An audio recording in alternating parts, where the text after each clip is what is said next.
Welcome back to Coffee and Conversation. And I have no cat with me. This morning, I made a video with another YouTube content creator that is airing on her channel. And of course, Audie, naturally, because there was a camera rolling, had to be out and in the middle of everything. And it's raining now.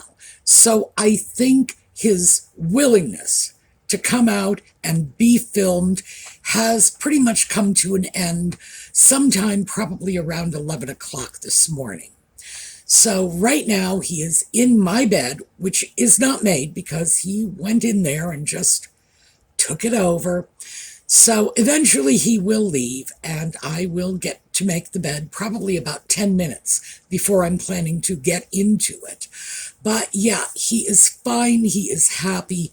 He's not obsessing over the rain. He's just found himself a soft, warm place to sleep. Will he be out? I would say probably not. But if he does come out, we'll be happy to have him. So when we come back, I'm going to talk to you about what I was watching on YouTube earlier today and where it led me in terms of today's topic.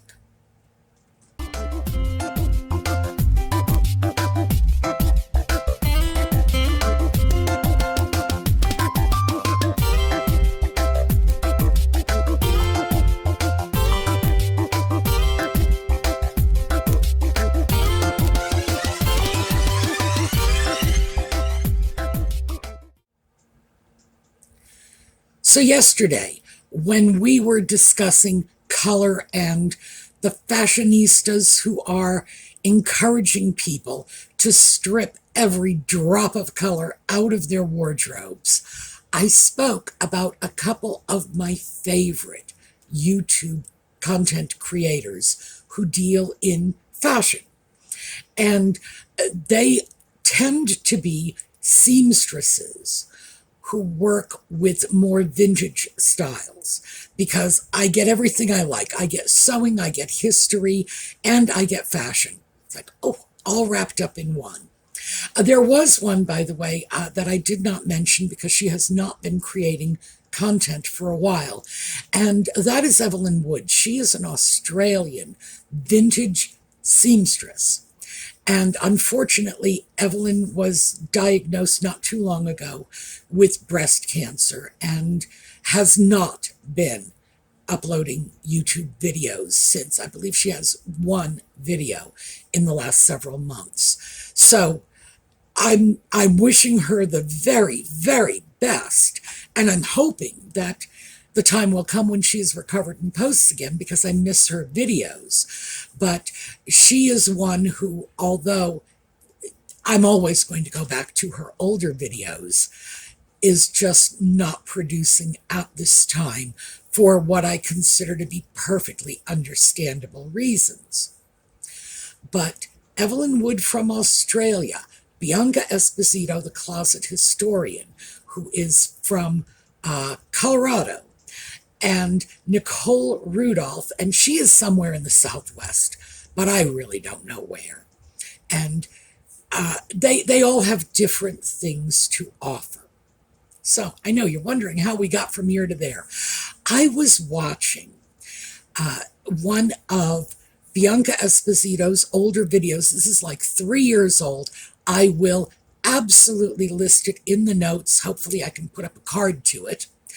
And it was her closet clean out. And there are two of them, by the way. I found them fascinating because she creates modern interpretations of vintage styles. This is like a very sort of specific, 1930s look, but she's doing it with her own created patterns that she is using for 2024 clothing as well as the older pieces. So you get a lot of pattern drafting in there and how to make different modifications. Whereas someone like Nicole Rudolph is creating designs based on the original patterns using the original techniques. So they're different. And many times the end result will look remarkably similar, but it's a different approach. So anyway, back to Bianca and her closet clean out. I found it fascinating to watch as she disgorged. In the first video, it was 40% of her closet. Now, I love watching the stuff that she has, much of which she made, other pieces she thrifted. And what was so interesting was at the end of the day, she got rid of more than a third of what was in her closet. And it seemed to me that there's a lot we can learn from the process she used to declutter. Because this is a person who really likes clothing. You know, she's got a whole YouTube channel based around fashion creation. She studied fashion design in college. So this is very much her life. And still, she was able to go into that closet and strip out a third. And she takes you through the process, what she thought when she was deciding, is this piece going to stay? Is this going to go? And many times she would look at something and say, well, this has to go because it doesn't fit me properly. And that is probably the number one consideration when you are downsizing your closet and decluttering. Does it fit you? If it doesn't fit you, you're never going to wear it. Well, because you can't. Or you can, but, with a shoehorn and Vaseline. So that was one of the things that came out of this very quickly. She didn't hesitate to remove things that did not fit. And then she would look at other things and say, well, how many gray pencil skirts do I really need? And she was very good at eliminating the duplicates. Do I like this? Do I wear it? Do I love it? And those were the things that stayed. So, as I said, the process was just so interesting. And the first part of the video, which is the one I just rewatched immediately before sitting down to make this, and I will go back to watch the second part of that video, which is, I believe, another half-hour video. And I've seen it many times before, but I go back to it because I always enjoy the process, and I find it inspirational. So we'll see where the other one takes me. But what happens when I will watch this is I will go into my own closet, and I will start taking things out. When was the last time I grabbed this piece?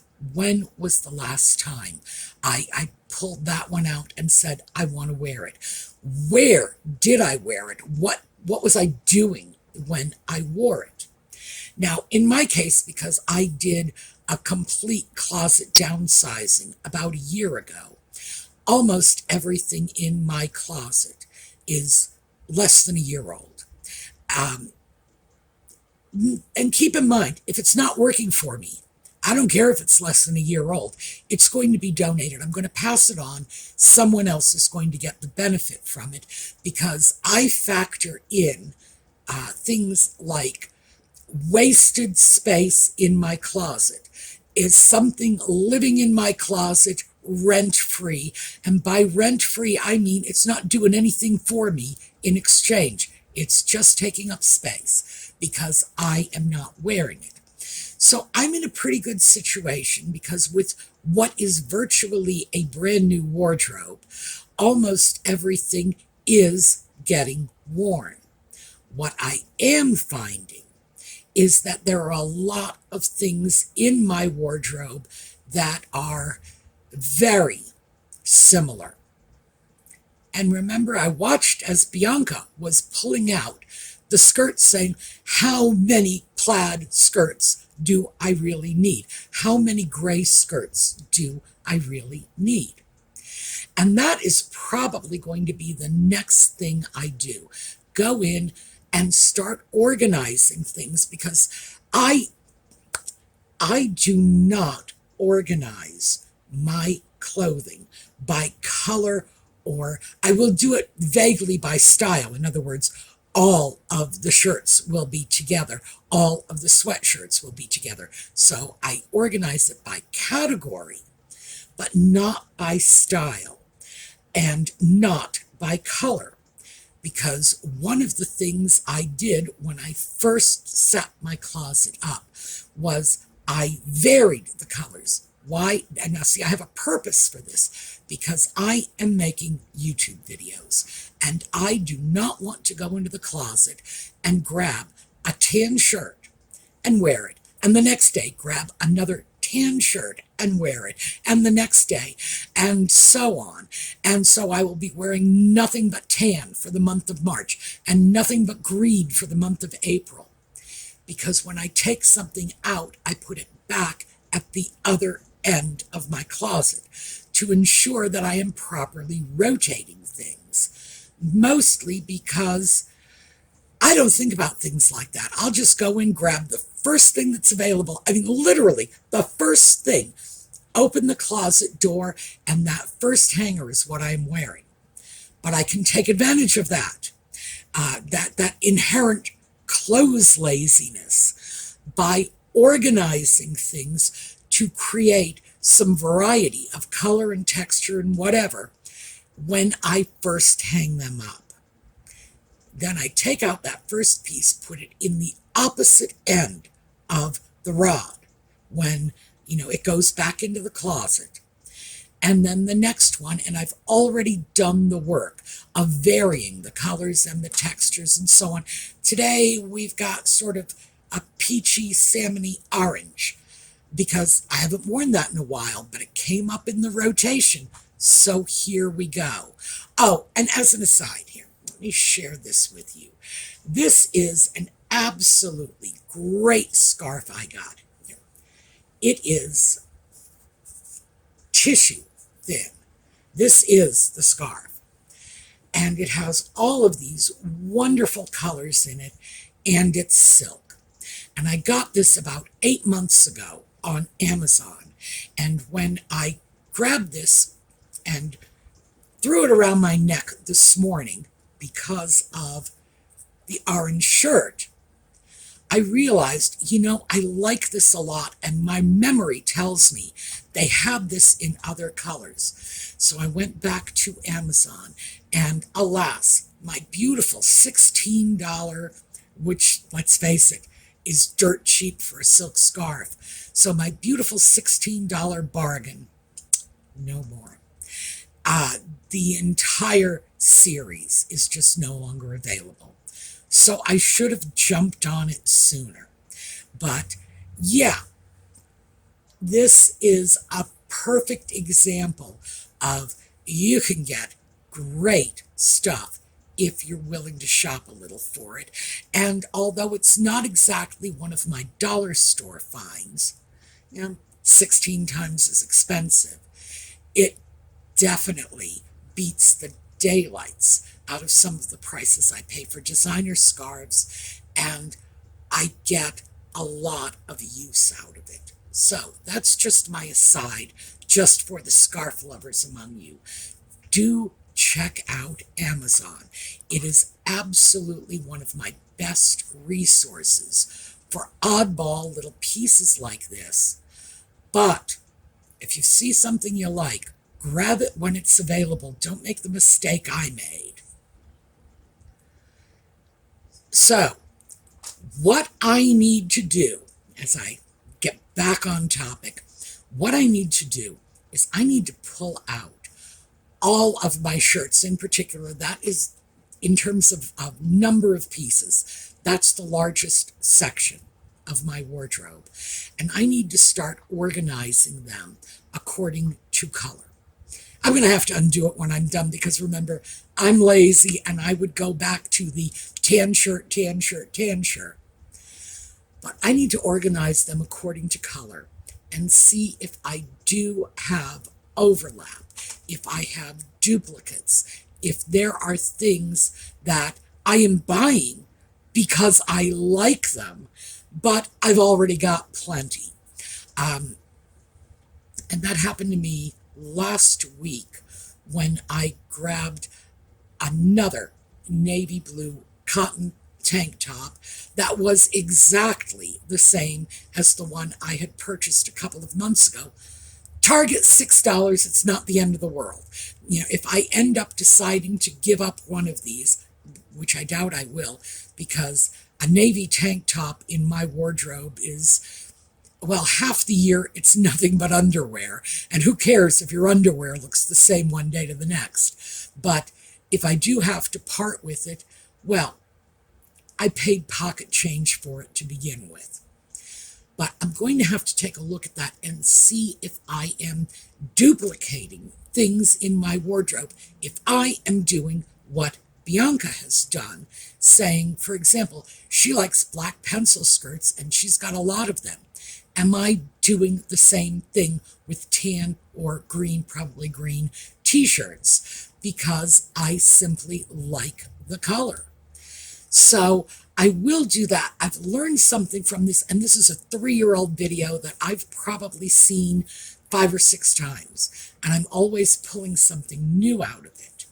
But I did want to just share that with you because her thought process was so interesting, and because she was able to eliminate so much from her closet.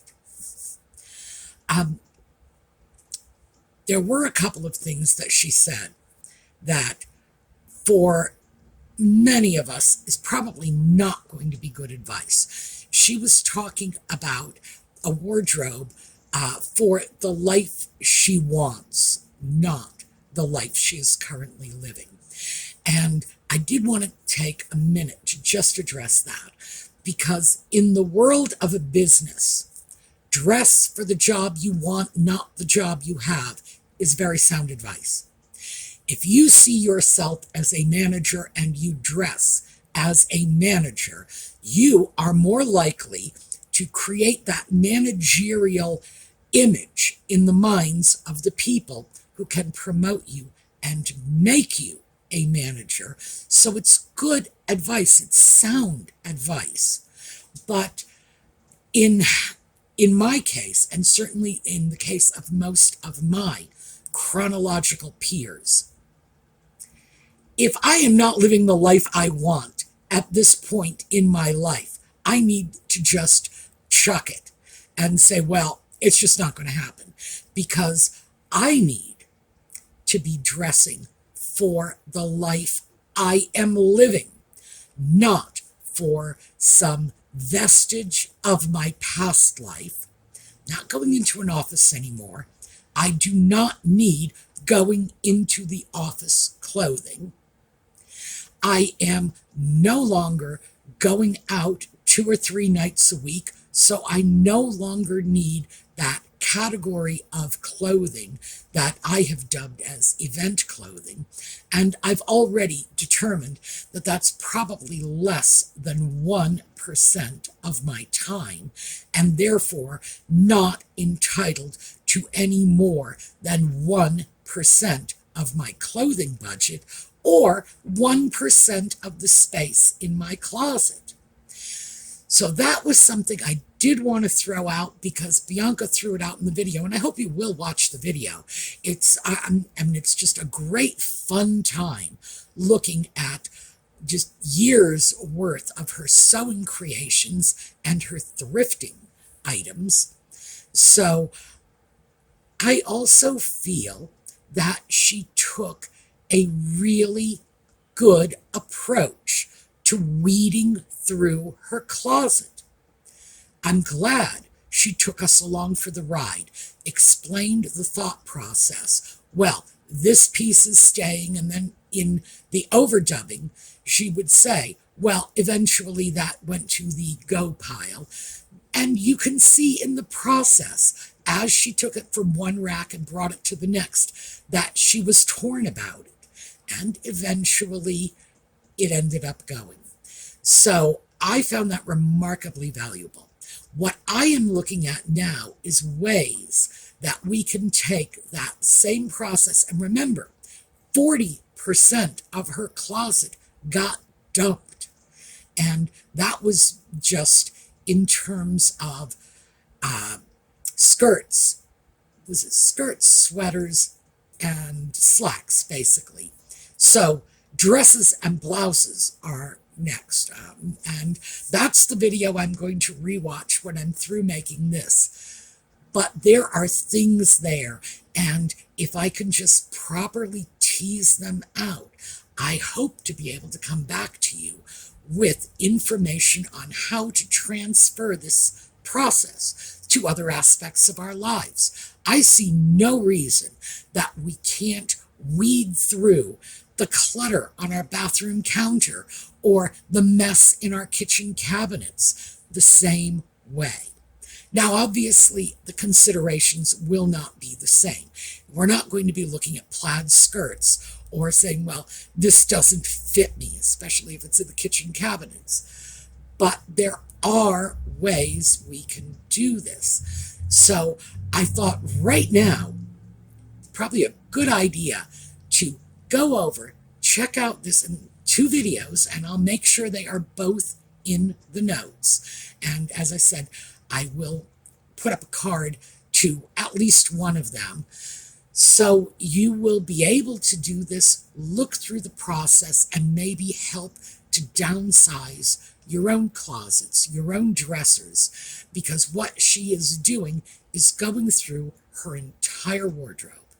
And this is the wardrobe of a clothes horse. So, yeah, there's a lot we can learn from this. Now, she needs to downsize her wardrobe because her wardrobe is constantly getting new items in. This is how she makes her living. She does YouTube videos sewing clothing.